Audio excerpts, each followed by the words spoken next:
Hello everyone, welcome to my channel. I hope everyone is having a wonderful day. Before starting the video, please go ahead and hit the subscribe button and give this video a like up. General Hospital recaps for Wednesday, November 19th reveal Laura Collins won the election, while Esvon saved Jocelyn Jacks. Also, at Windermere right in front of a shot, Brit Westbourne Jens Sidwell shot Professor Henry Dalton.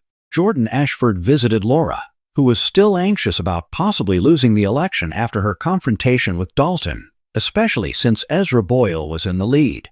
They talked about how their strategy for Jordan to expose Sidwell's illegal actions hadn't been very effective. Laura expressed regret for leaving her friend without a job to return to if she lost the election. Drew Kane then came in to boast about Ezra being ahead in the vote count and to ensure Laura was preparing her concession speech. After Jordan accused him of not caring for the people of Port Charles like Laura did, the congressman told her to leave. Once alone with Drew, Laura told him that if she lost, it would be his responsibility to look after the people of Port Charles. When Drew mistakenly thought she believed in him, Laura remarked that she was appealing to the man he once was. She then inquired about the purpose of his visit, and Drew revealed that he wanted her to endorse Ezra in her concession speech. Laura firmly declined to support a man who was under Sidwell's influence.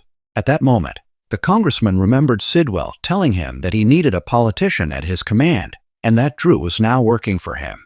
In the present, Drew stated that Sidwell was a community-focused businessman with a clean record, and that Sonny Corinthos would have to leave town once Measure C was approved.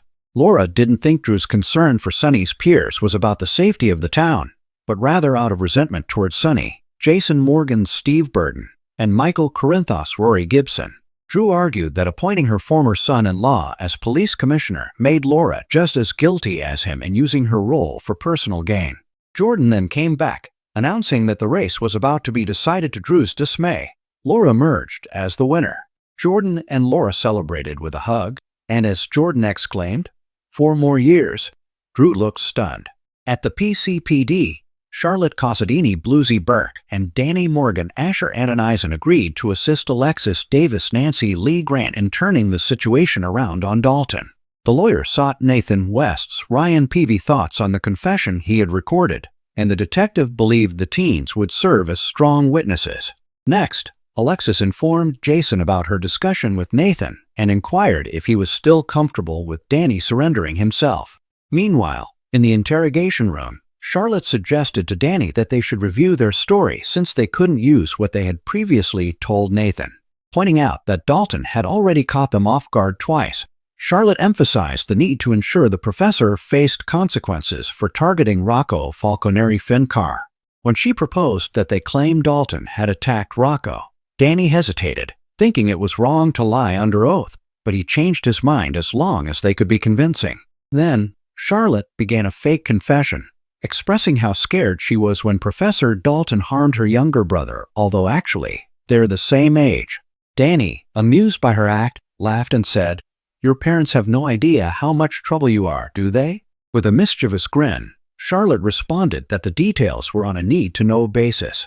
In the meantime, their parents discussed everything separately. Upstairs, Sonny reached Dante Falconeri's Dominic Improgna office while Dante and Lulu Spencer Alexa Havens Bruning were in a meeting with Rick Lansing Rick Hurst.